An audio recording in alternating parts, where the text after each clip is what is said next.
Welcome back to the Podsack Podcast. It's your boys, the Podsack crew. We're here to talk about anime gaming news. Welcome back, everybody, to another episode of the Podsack Podcast. Sack Squad, thank you for tuning in. We got some news on the docket today. Rockstar Games, Halo Infinite being a little skewed now. A content streamer saying something about Expedition shouldn't be getting Game of the Year. And 2-minute reviews. Patrick's got something exciting. A little bit of tabletop gaming stuff. Tabletop, right? Right? Yeah. Well, tabletop TCG? I don't know. Okay. And then, of course, we got our anime reviews for Gachi Kuda and My Hero as well. So, let's get into it. Rockstar Games has delayed GTA 6 again. I can't believe it. Until November 26th. November 2026. Just to be clear. November 2026. Who would have thought? I didn't. I knew it was going to happen. Really? I knew they were going to delay it again. They're going to delay. Anything I've learned about Rockstar because of GTA 5. Well, when did GTA 5 come out? Was it November as well? It was like yes. Okay. Yes. It was like October, November. I remember because on my way to the midnight launch, I saw an accident happen, and it was crazy because this lady was crossing the street on King George, and she got hit. Ooh. Dude, she flipped it was like something out of a movie. So it was GTA IRL. Yeah, dude, it was insane. And there were other people that were walking behind her that they stopped. They were like, they saw, literally, their reaction was, it's like, holy shit. Oh my God. Yeah. So it was like an October, November release because it was also cold that night. But yeah, anything I learned about GTA was from GTA 5 experience. The amount of times they pushed it back, I'm not surprised. So what games do you think are going to get affected coming out in November next year now? If anything, Call of Duty. If they decide to do another one that year. I don't think they would push it back. No, they won't, but it's going to get overshadowed. Yeah, true. Big time. I mean, Battlefield 6 already took over the hype that Call of Duty was supposed to bring out for this year for their new Black Ops 6. Black Ops 6. Yeah, but I think Battlefield already got rid of that. Mm-hmm. And Call of Duty realistically has been falling to this wayside. Would GTA then, since it's November, would it count for 2026 Game of the Year? It would. Nominees? I think so. I believe it would. I mean, well, maybe not. I don't know. When is their normal cutoff? I'm not too sure, to be honest. Probably could search it up. Yeah. If not, it would be a 2027 Game of the Year. Depends on what, because they usually do it mid-December, right? Or just right before Christmas. Yeah. It is mid-November. Yeah. Oh, okay. The cutoff for Game of the Year nominations for the Game Awards is mid-November. So if it's probably going to be before November, so that they're probably going to make it right at the cutoff date. Yeah, probably. So no, it's just crazy to see that people are going wild over the release day. Yeah, I'm like, why are you surprised about this? Would you rather have it release early and be dog shit, or? I feel like that's the golden question, right? I feel like look at Cyberpunk. Yep. I was just gonna say Cyberpunk is the number one example, and that's the question. I feel like every time a game comes out and it's pure dog shit, it's like, they should have just held it back. They should have just delayed it. So I'm like, don't be mad. Fans of GTA, don't be mad. If they're pushing it back to make it better, that's a good thing. And if it comes out like dog shit, then shit on them hard. Yep. You have every right to at that point. We're looking at you, Nintendo. Pokemon ZA. Yep. But speaking of Rockstar, still buy stocks. Buy now. Buy stocks. It's dropped a lot. Hold on to it until GTA 6 comes out. Profit. This is your financial analysis by Patrick. Don't do it if you don't have money. They're gonna allegedly take this with a grain of salt. Patrick doesn't really dabble in the market, okay? So if he's telling you something, maybe take it with a grain of salt. I just told my analyst to take care of it. And it's like, you think it's a good idea? It's like, yeah, probably. So I did it. Oh my god. Uh, That's too awesome. That's freaking awesome, man. Holy shit. But yes, GTA 6 being delayed till November 2026. I don't know. This doesn't really do anything for me, realistically. I don't really care that they pushed it back because I saw it coming. Do I think it's going to be Game of the Year? I don't think so. for GTA, really? Yeah. What else is coming out 2026? Because, like, what I'm seeing is just better improved graphics. GTA, yeah. You know, I don't really see unless the story is phenomenal. Fire, right? Yeah. And like gameplay is going to be the same as like GTA 5, so I don't see that changing. I think there was a leak for GTA 6 as well. Oh, really? I think I was scrolling through social media. Was it gameplay leaks? I think so. The first mission. Oh, okay. Yeah. Interesting. There's possible that that's the reason why it got delayed as well. So you never know. Mm-hmm. Yeah. How do you feel about it being pushed back, Pat? I'm able to wait. Gonna make money on that bitch? The more it gets delayed, the more I'll buy stuff. Oh shit. That's too funny, man. All right, let's move on. Okay, so another game is receiving its last update. It's another game by Microsoft. Rest in peace. It was their mothership flagship goddamn IP. Halo Infinite is receiving its last update this month. It's been reported. I'm sorry, Joseph. Yep. Oh no, the reason why I'm saying I'm sorry, Joseph.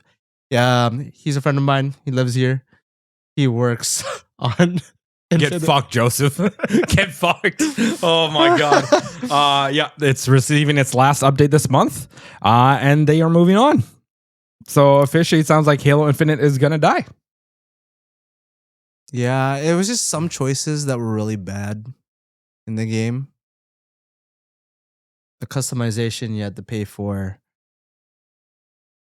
There's just a lot of microtransactions. Well, that's what they were kind of banking on, right? It feels like to me that they were trying to do the Fortnite thing with Halo, which they never did before.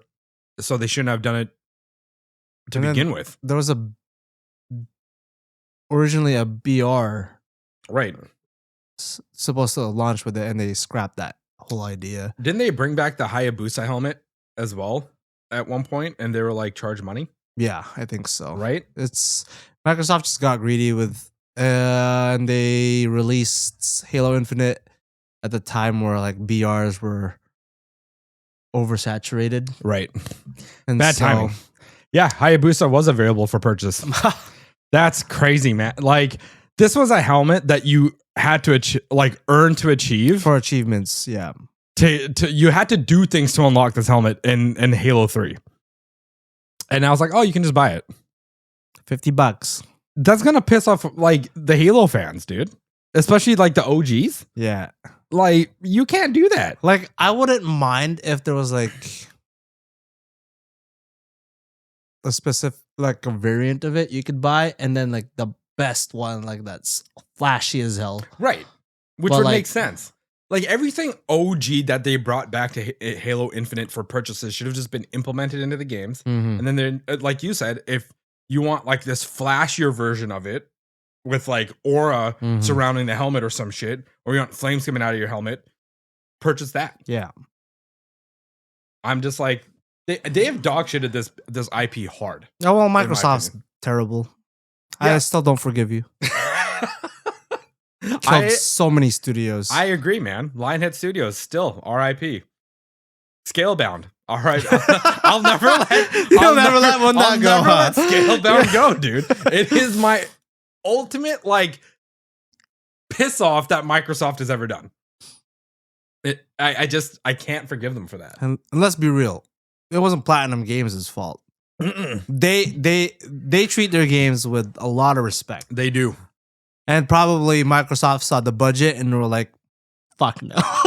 Yeah, they're willing to shell out billions for Activision Blizzard, Bethesda, all these other like companies, and they saw no return. They just Well, okay, hold on. I think we keep throwing Microsoft on the bus. It's not Microsoft. It's the Xbox division. true. Microsoft was the one that put their foot down, was like, you just can't keep giving away games for free. We need to see a return on this. True. Yes. So it's not Microsoft. It's the they let Xbox just do whatever they want. I think that's their problem. And now they're putting their foot in. It's like, okay, I think it's a bit too late for them. I think they just wanted an immediate return, not like Yeah. a long-term plan type of deal. Well, So, I think my thing with that is like, you got, as a company, if you're allowing a division of yours to be doing this, you need to understand that there's not going to be quick returns. mhm. Unless you're wanting every game to be a BR or microtransaction game, which is not possible. Yeah. It's not possible.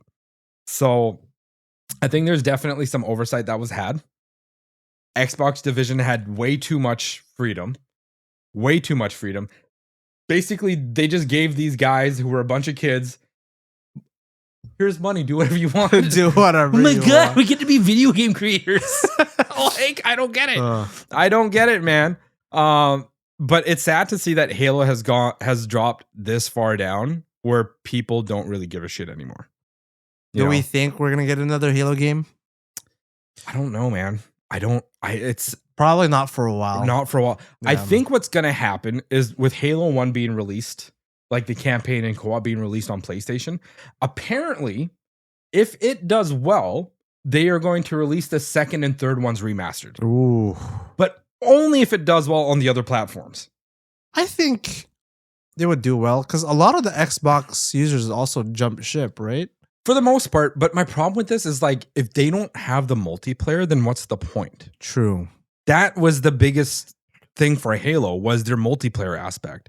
Like, yes, the campaigns were dope, they were awesome, and the co-op was amazing, but people after that just went straight to multiplayer because it was a lot of fun, gameplay was awesome, like the maps were amazing. So if you don't have that to add on to your single player campaign, what are you doing to keep that franchise alive? True. At this point, you're just hoping it sells because it's a name. Yeah, I think they rely too much heavily on the name.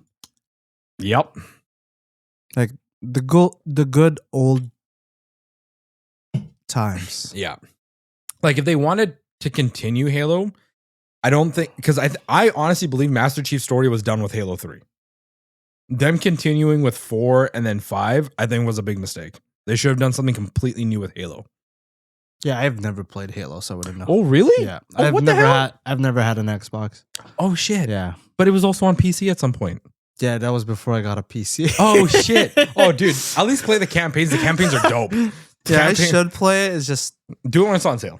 okay. True. Or just get Xbox Game Pass and just like for a month and just blast maybe through them. when it's $1 again. That's too awesome. But yeah, Halo Infinite, last update, RIP. I'm sorry to see that happen, man. What a legendary franchise just being flushed down the toilet. It doesn't make sense. Let's move on. So, content streamer Shroud. Michael Shroud. I can't say his last name. I'm not even gonna try. Was on a stream telling his viewers to not vote for that Expedition game, referring to Claire Obscure Expedition 33 for Game of the Year. And that multiplayer games should be the ones, or Arc Raider should be the one getting Game of the Year, and that multiplayer games are the minority. Does he know that the votes only skew the favor for Game of the Year slightly? The majority of the votes, like the big sway, is the actual judges. So I don't get, like, in my Arc Raider, like let's say Arc Raiders gets the votes. Have you played Arc Raiders? I have.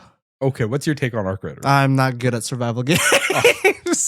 Like extraction Gotcha. shooters, it's not my thing. Gotcha. Okay. Like it's fun. It's just it's not my thing.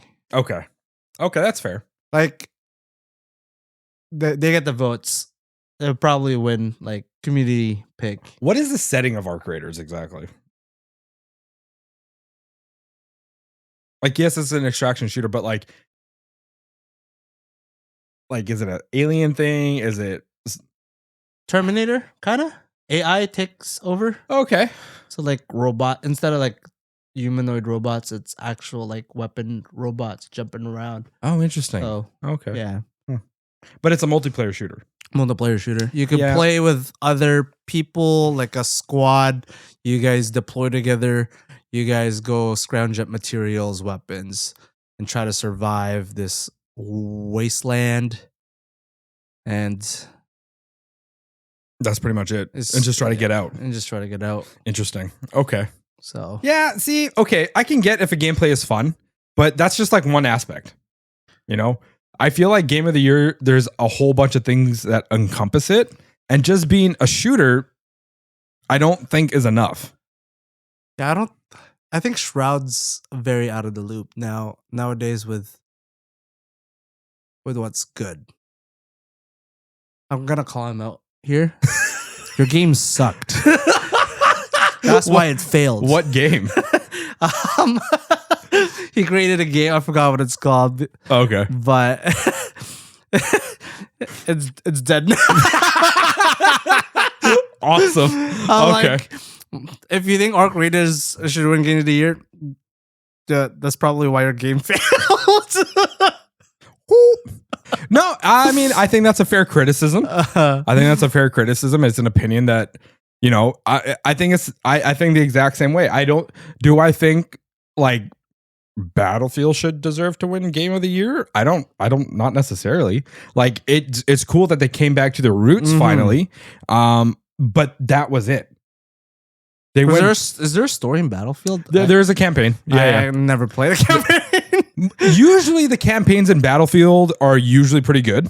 They definitely have that grit to them, which is what you kind of expect. Bad Company, in my opinion, was probably the best of the campaigns because it just felt more Hollywood than anything else. I like Just like a movie. yeah. It was kind of cool. It felt Very like it cinematic. it had a lot more personality than their typical army campaigns, where it's like, we're the good guys, those are the terrorists, let's go. It was a bit more involved in that, which was kind of cool. But I don't see Battlefield 6 winning Game of the Year. I wouldn't give it to them. All I've seen them do is they've gone back to their roots, boots to the ground, none of the futuristic bullshit that people don't want, and back to a solid shooter, which in my opinion is a great game, not Game of the Year though. Like gameplay is fun, story is okay, Yeah. but like there's more aspects to Game of the Year than just those, right? Absolutely. So Like, I've played Claire. I haven't beaten it yet, but I've played most of it, and it's pretty freaking good for what they put out. Amazing story, Awesome gameplay. the mechanics, Yep. the Graphically, art style, the art direction. Yep. It could have been a little bit more polished, though. I will say this. It could have been a little bit more polished. There were some frame rate issues here and there. Some rendering issues that could have been a little bit more smoothed out, which I'm sure they'll fix in some updates. But overall, I would say it's like a 9 out of 10. You know, it's not a perfect 10, but it's like a 9 out of 10 in my opinion. Yeah. And don't forget, this is a smaller dev than compared to like AAA studios like Battlefield Yes. too, right? It's So an their independent studio. Their budget wasn't as big, and they made such a fantastic. Yeah. I can't wait for their next installment because the Claire Obscure is an overall title. It's a franchise title, they said.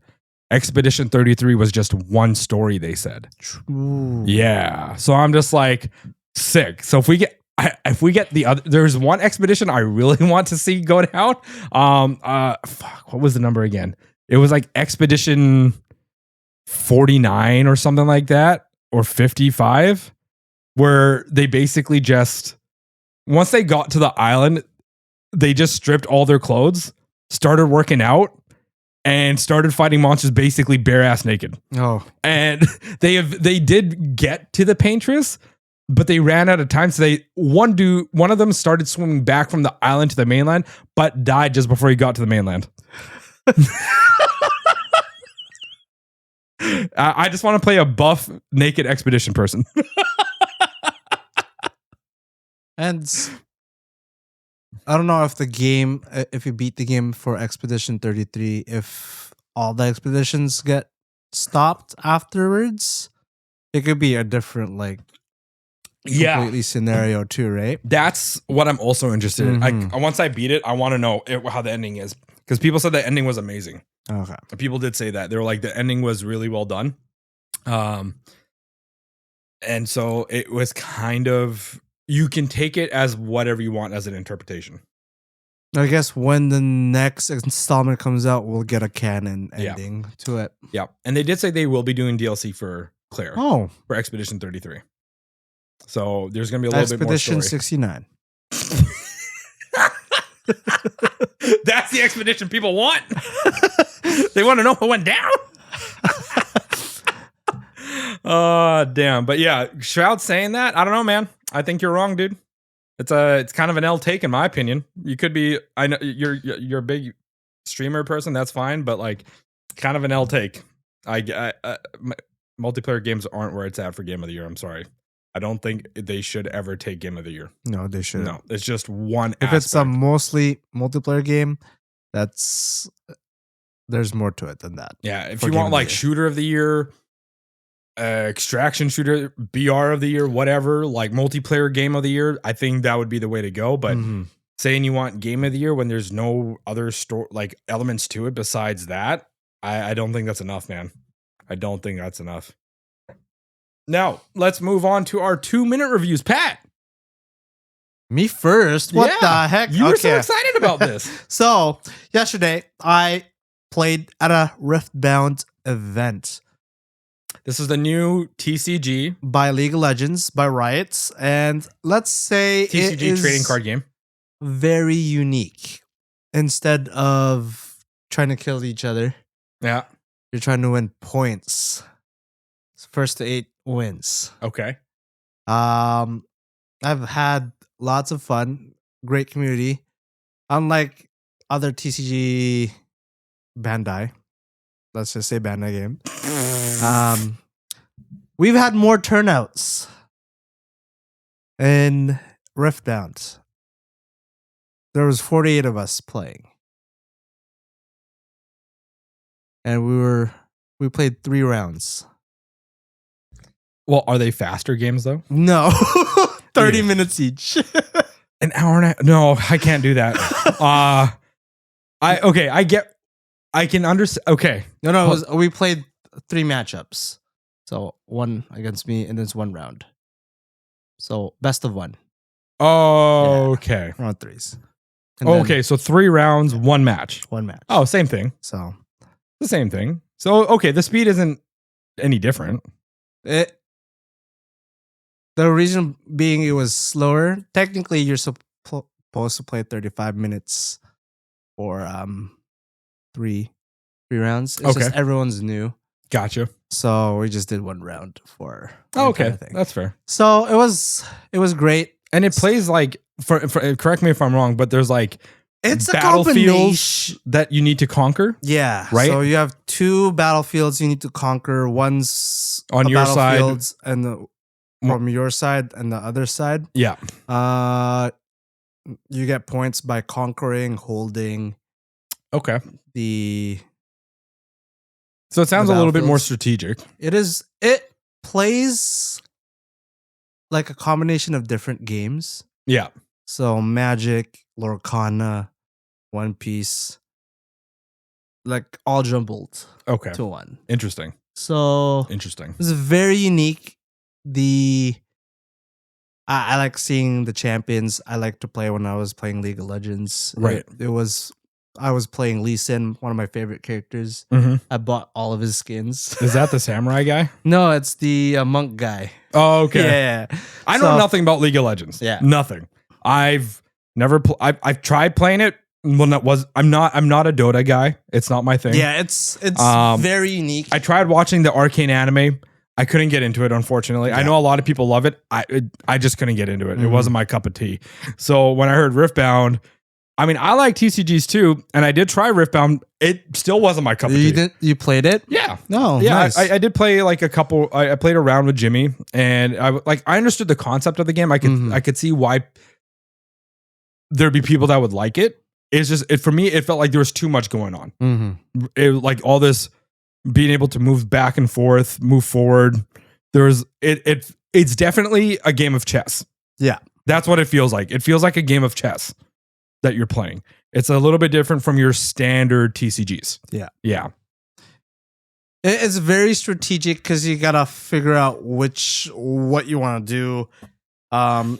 You'll realize at what point you screwed up in a match, and that's what happened to me in my last match where I came second. Right. Where like I should have dealt with that other side of the battlefield earlier because he conquered first. Okay. And then I conquered his second. Okay. So that means he got 1 point, I got 1 point. And then we were just holding. We were just buffing each side. But since he conquered first and he gets the hold point at the beginning of his turn, Yeah. that means he was 1 ahead. So first to 8 wins. The hell? So Okay. like at 1 point I had like all my units on one side and he has his units on his battlefield. Okay. I'm like, you can't move from battlefield to battlefield. You have to go back to base. Right. Right. So he had 60 power on board. I'm like, that's not good. I'm not gonna be able to beat that. I'm screwed. So I'm like, I should have dealt with that earlier. So yeah, it's very strategic. I liked it. We're probably gonna try the 4-person. Yeah, with Jimmy I'd be and down to do Selena. like the team battle or Yeah, one team on what free for all, the 4-on-4 free-for-all, thing. yeah. Yeah, I'd be down for that. So I'll get it by Monday and we'll see how it goes. Yeah. Interesting. Okay, cool. Okay, Riftbound people, check it out if you're a fan of Dotas or League of or Legends. League of Legends. I was gonna say Riftbound. Yeah, go check it out. I'm sure there's still like local game shops that will allow you to play it for free because I think a bunch of shops got sent a kit so people can try it out to play. So if you want to try it out, tell them check it out. As for me, I've been watching more of that Kamen Rider. Tojima Wants to Be a Kamen Rider. Mhm. That show, I love that show. This show is freaking hilarious. It's like a man in his 40s who wanted to be. I mean, I talked about this last time. I'm still going to talk about it again. A man in his 40s that wanted to be Kamen Rider when he was a kid. And now it's coming to life. We're at a point, they introduced Tackle, who was like the first female sidekick or like partner of Kamen Rider. rival, like heroic rival. Heroic rival. Yeah. Yeah. She's stacked. Like, stacked? She got the heavies. She got the heavies, bro. And I think Tojima loves her. And I think she may start. I think there's like little bits of her slowly starting to fall for him a little bit. Okay. She still doesn't like how he's just wearing a goddamn mask. She thinks a Kamen Rider person should have a full-on uniform. Well, he's broke. Like, if you love, I wonder if she's gonna buy him a suit. You know, that's what I was kind of thinking. But we got to reveal Yeah. that the Shockers are real. Oh, really? Yeah. So there was these like these little hoodlums who were going around in their own mask of Shockers, terrorizing people. Their leader was a fan of the Shockers growing up. He was a fan of the villains. And they were robbing a convenience store. This dude showed up and it was like, get out. Get out or I'll kill you. He's like, who the hell are you? And then he slaps away the henchman, transforms, and he's like, I'm the real Shockers. Oh, damn. Yeah. And the dude, the mob boss was like crying. He's like, I can't believe gets kicked into the roof. he gets kicked into the roof. And then Tojima and Tackle show up and they're like, holy shit, it's real. Tojima starts crying. He's like, I just want to hug you. Thank you. And then he gets his fist ready to go punch. And the Shocker dude was like, oh shit. Like he felt something from Tojima and actually blocked. And he was like, whoa. Maybe he is the Kamen Rider. So this whole after that whole incident blew up, they went to a coffee shop. I started talking about it. The coffee shop owners came up to them and was like, "Are you guys talking about how shockers are real?" And they were like, "Who the fuck are you? What are you talking about? How do you know about this?" The coffee shop owner was like, "When I was a child, this incident happened to me. And then after that, I started to find out if Kamen Rider was real, but then the stalkers are real and they're real people." They were like, "We need to talk more. Who are you, first of all? Where did you come from? Like, we need to have a bigger conversation." So I'm a few episodes behind, but it's getting crazy. It's getting crazy. I still need to show you what the transformations look like nowadays for the new Kamen Riders. Yeah, they're pretty wild and good. It's crazy that Kamen Rider is like. I wonder if this anime is trying to promote something big coming. That's possible because Kamen Rider is like it's as popular as Dragon Ball and Gundam, isn't it? Yeah, in Japan. They literally make Super Sentai Power Rangers for and Kamen Rider to sell toys. Yeah. So they and let's be real, not kids aren't buying them. It's damn grown adults buying them. Damn. But you'd be surprised. There's actually a lot of female fans as well. Really? Yeah, it's surprising. Like I was scrolling through TikTok and then I just see like because my For You page, you just scroll and then there's Kamen Rider and then it's a bunch of Office. I wonder if the female like Kamen Riders or like whatever they are in Kamen Rider are portrayed much better than they are in the Super Sentai series. No, like you mean Power Rangers or Super Sentai? Both. Because typically, like the female Rangers don't really get a whole lot of. Oh, Super Sentai females, fucking powerful. Oh, really? Yeah. Interesting. Yeah. Okay. I don't know why Power Rangers fucked that up, dude. Yeah, because it's like in the US adaptations. I don't. I guess the exception is like the newer stuff that's been out because the new Red Ranger, the lead ranger, is a female actress, which is like okay, cool. But in previous iterations, they were all kind of weak. Yeah. So I'm wondering if Kamen Rider shows them in a better light. There's a lot of good ones right now. For Super Sentai, and Kamen Rider. Lots of female leads. Gotcha. Okay. Even like the rival leads as well. So really good. Okay. So it's just Americans, no, women should be weak. Write better women. Yeah. But yeah, again, so I'm going to say check out Tojima Wants to Be a Kamen Rider. It's a great freaking show. Other than that, I've been watching Court Magician Gets banished or something to become an adventurer. Really good. It's not an isekai. Even though it sounds like it should be one, it's not. I'd recommend that one too. Check that out. It's pretty dope. It's like low commoner gets into a house of into a kingdom of nobles. Nobles don't like them. Gets kicked out. So he becomes an adventurer. Literally, it's all in the title. It's literally all in the title. And great animation too. It's good animation so far. Other than that, the only other thing I'm interested in right now is Digimon is doing a crossover with Godzilla. Have you been watching the new Digimon anime? The Beat Breakers? Yeah. Yes. Beat Breakers is so good. It's so good. Yeah. I don't know, man. Pokemon sucks. Pokemon needs to stop. I would say the new Journey is pretty good, technically. Oh, have you been watching that? Yeah. Oh, interesting. It's pretty good. Okay. It's better than Ash. Fuck Ash. Yeah, that storyline should have died a long time ago, to be honest. Like, cool that he finally won, but holy shit, man. It took a while. Long. Yeah. It took way too long. But yeah, no, it's really good. It's, dealing with more serious tones than like a Pokemon show would. Brand new Digimon are showing up, which is really cool to see that they're still inventing new monsters for them to include in their franchise. And like this whole, there's something about the main character. Of course, there's always something about the main character, but there's something about the main character that Digimon are more attracted to. They have something called E-pulses, which is mixed in with their DNA. That they're attracted to that they aren't with other people and their E-pulses. Yeah, so there's something there. The main character Digimon has not digivolved yet.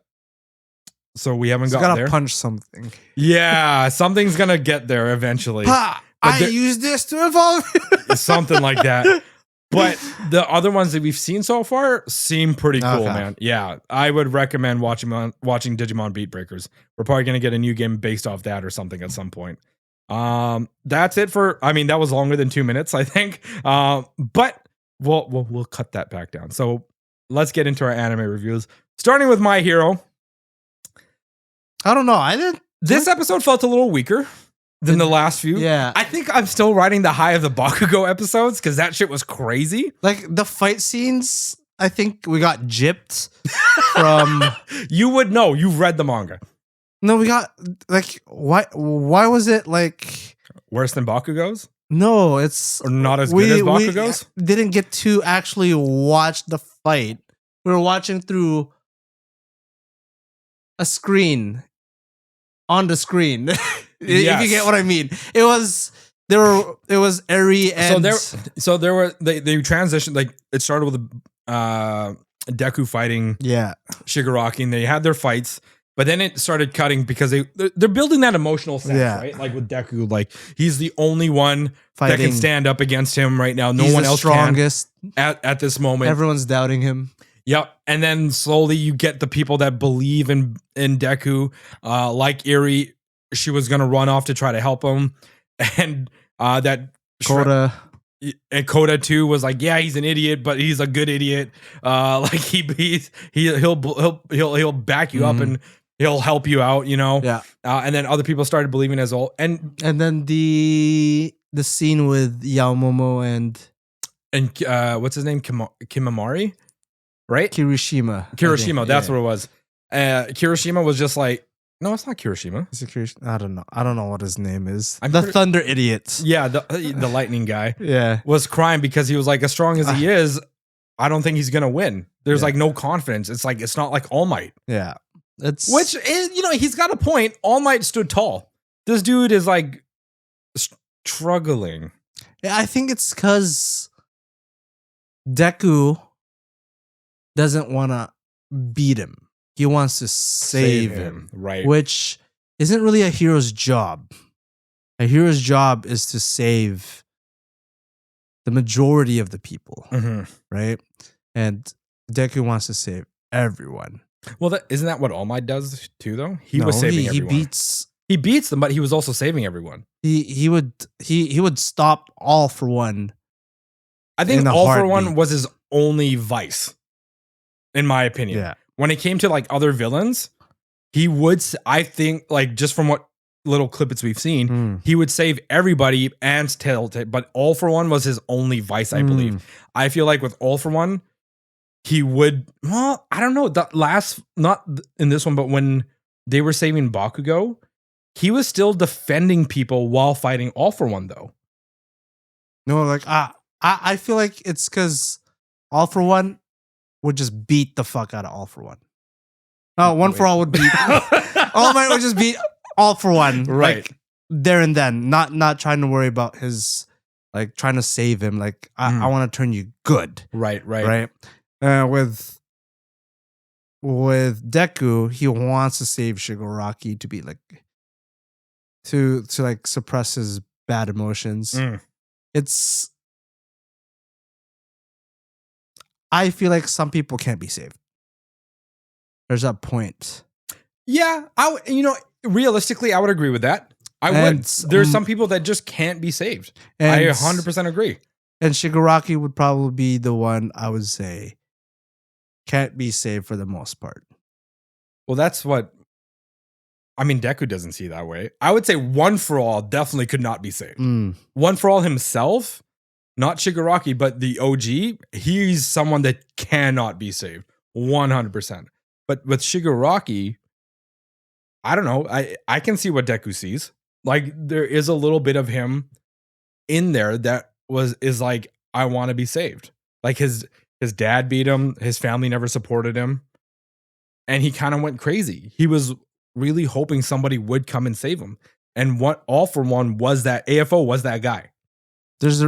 I can't say anything yet of why that turned out to be the case, so I'll leave it there for now. It'll probably get to that point. Yeah. It's probably going to get to that point. Yeah, it's because it seems like we're getting there. Because throughout this episode, as they were fighting, Deku has been trying to like hit him so One For All could be forcibly put into, Shigaraki, so they can try and stop him and like basically nullify his powers, rather than Shigaraki taking it, which would be completely different from him giving it to him. There's some sort of like weird thing where if he takes it, that means they submit, whereas if it's given to him forcibly, they'll make him submit to them. Is that kind of like is that kind of the right ballpark? Yeah. Okay.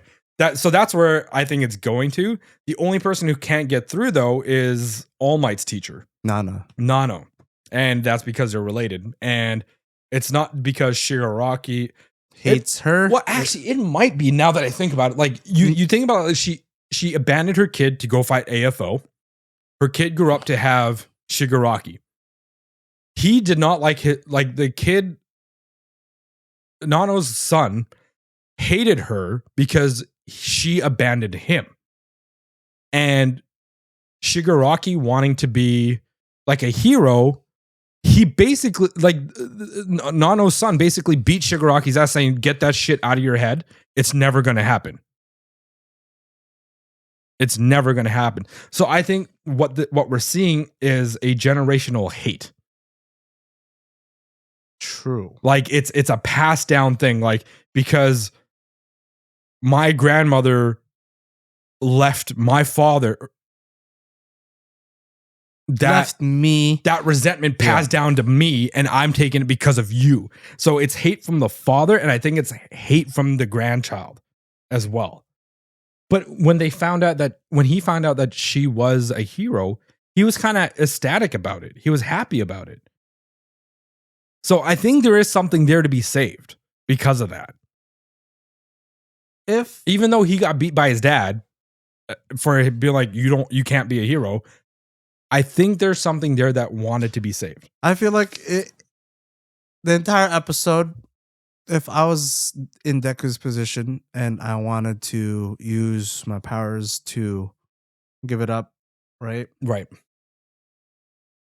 The continued fighting is just causing more damage to everywhere. But Shigaraki doesn't want to talk.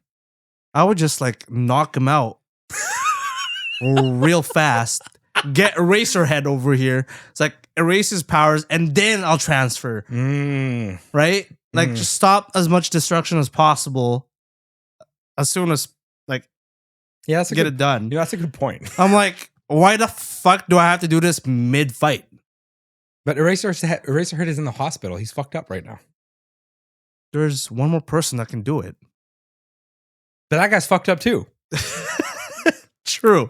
But like we saw him in that episode get carried out by a stretcher. I was just knock him out. This is fine. As long as he can't use his fucking hands, he can't fucking use decay. I don't know. It's there's just some parts of the story that could have been like, this could have been done. Yeah. This episode was definitely a little off, I think. Like, I get what they were trying to do by showing these different points of views and like building that emotional story, but I think the fighting should have been done on screen, because like Pat said, when they were doing those offside things, they were showing fights and clips. Yeah, and we didn't get the sound effects. It was just or anything. Just, I mean, really good animation for those small little sequences. I'm like, we could have saw that. You know what I think happened here is they had the fight scene all drawn out and they decided to use clips. Next episode, we're probably going to see all those little clips come together. God. That's what I think is going to happen, man. No, unfortunately. What do you give this episode? I would give it a 7. You know, I'm kind of there with you. Yeah. I give it a 7 as well. Emotionally, it was kind of there. It's just I was expecting more fighting. Yeah. I was expecting more fighting. So that's why I'm giving it a 7. I was expecting more fighting. If there was more, I'd probably be like an 8 or 9. Yeah, makes sense. Yeah.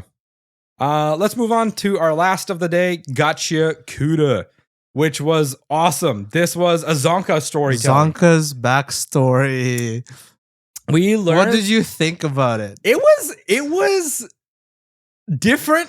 I didn't know what to expect, especially when we found out that Zonka's from a noble high family. Yep.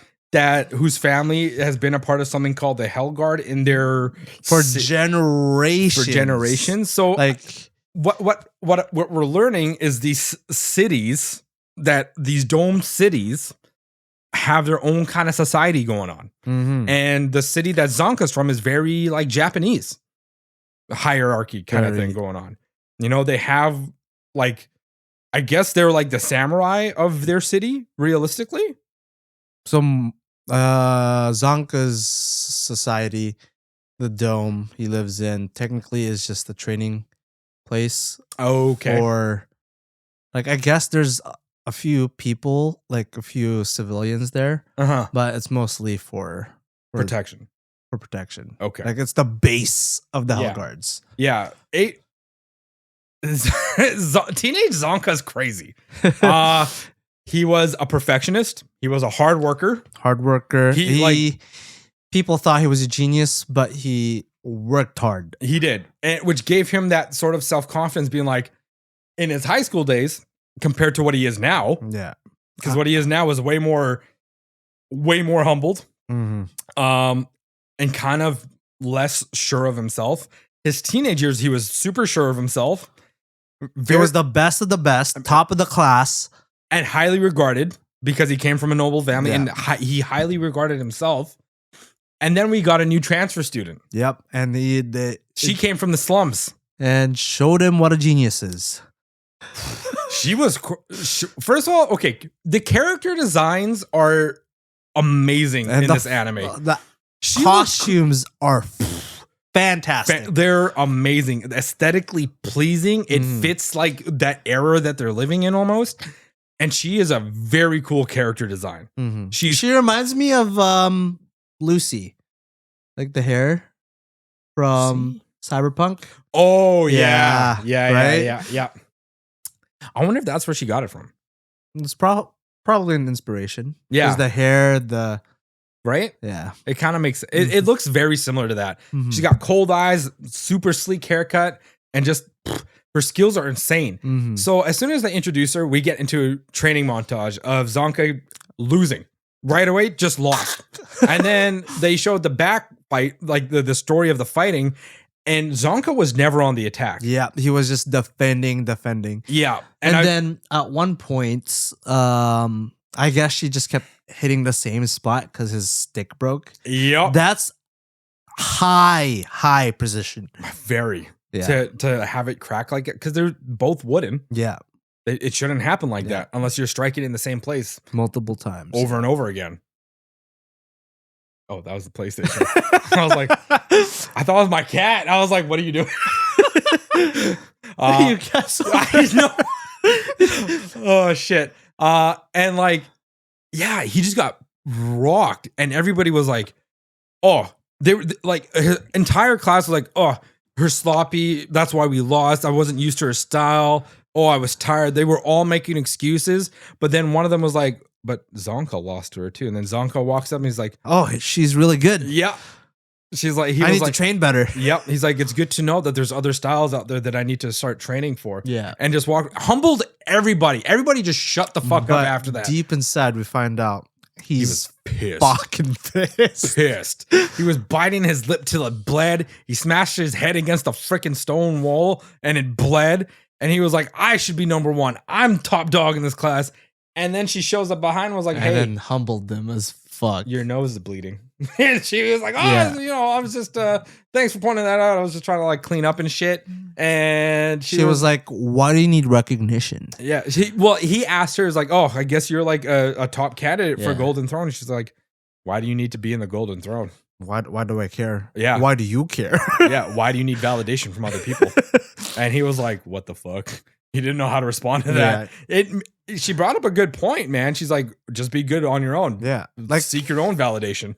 I think he's just trying to be better than his sister, who didn't get the Golden Throne, So right? there was mention of his brother and sister who both joined the Hellguard. Mhm. And he did mention in that capacity that like even though his sister was really strong and was like top of her class, Mhm. she never got the golden throne. Yeah.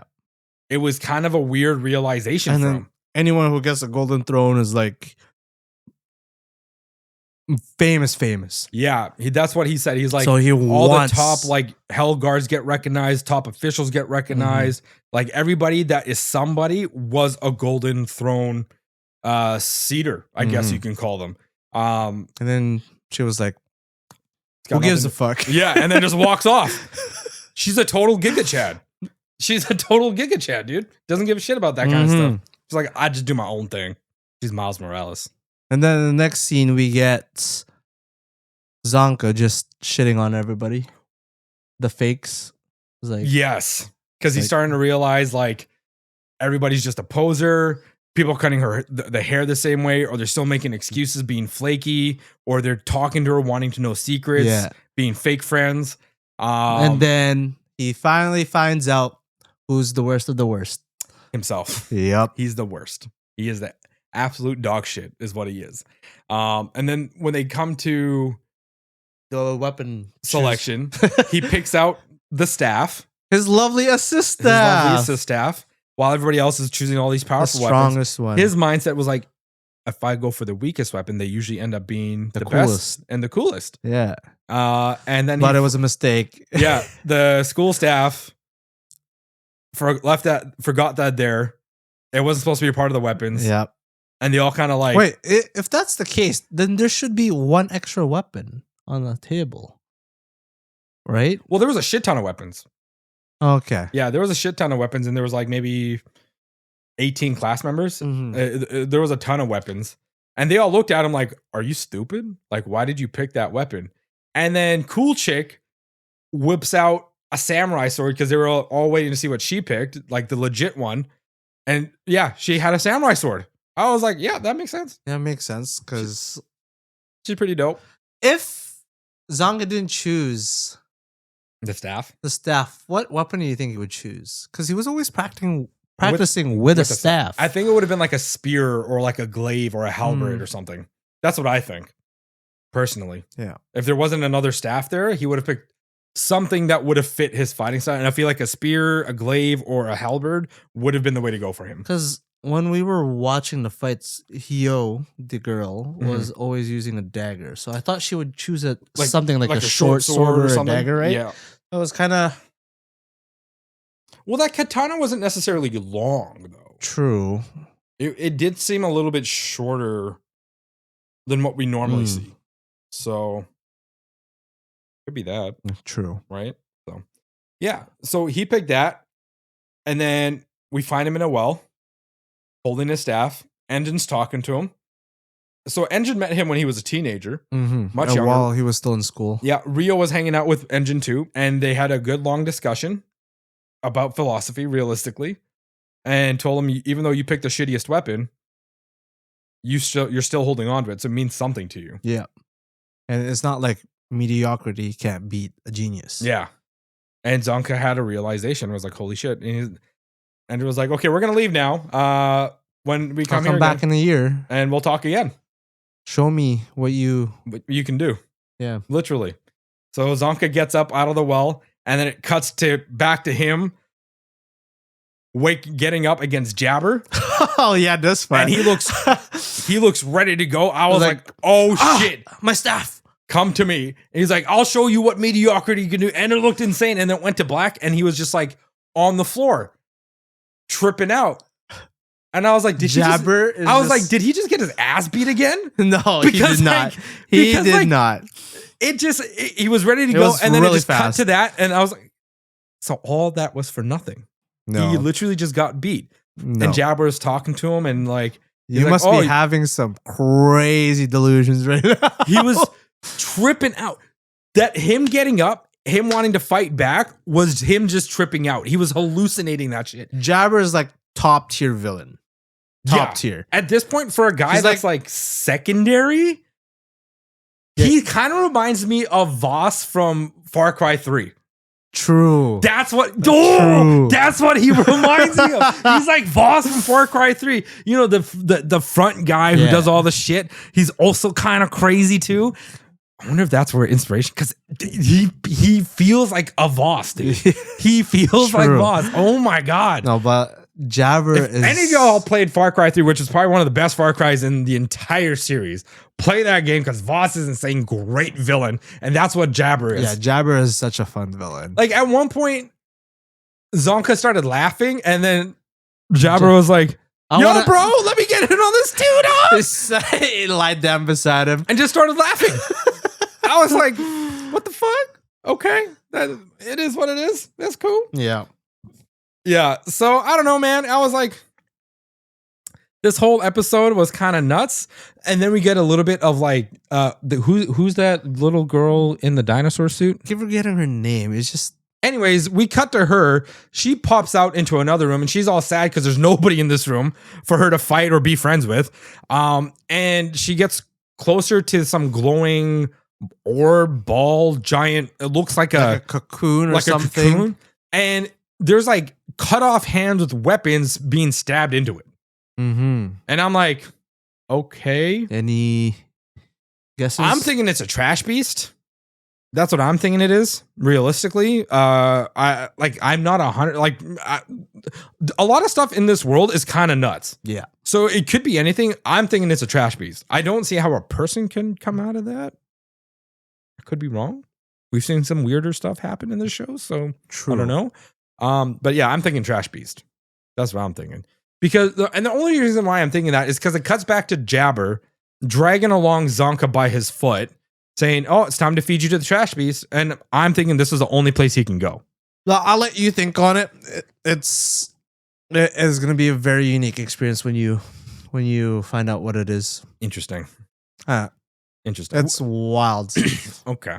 What do you give this episode, man? I would give it a 9. Yeah, I was going to say 9 out of 10, but maybe even a 10, to be honest. You know what? I'm giving it a 10. You're giving it a 10? This Zonka story was freaking insane. Yeah. And I did not think that it was going to be an hallucinogenic trip out for him coming back, because it was so epic. I was like, okay, Zonka's ready to fucking blow this dude's ass out the water. Baby. Yeah, man. Knocked And out.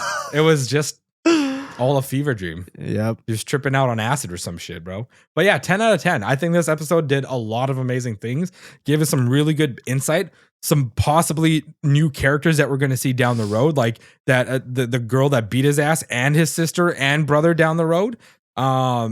And maybe he has to fight his family or some shit. I don't know, man. It seems like there's a lot. There was a lot of reveal this episode. A lot. Just when you think they couldn't add any more, there's like this author is just dropping lore bits here and there. Like, we got a bit this, that. Let me sprinkle this in there. She's amazing at her writing, man. I truly think so. She's good. She's really good. Yeah, because you never know when they'll just drop lore bombs. Yep. Anytime. Absolutely. So. Absolutely, man. Anyways, that's all we have for today's show. Thank you guys for checking us out. Don't forget to like, share, subscribe, comment, all the fun things.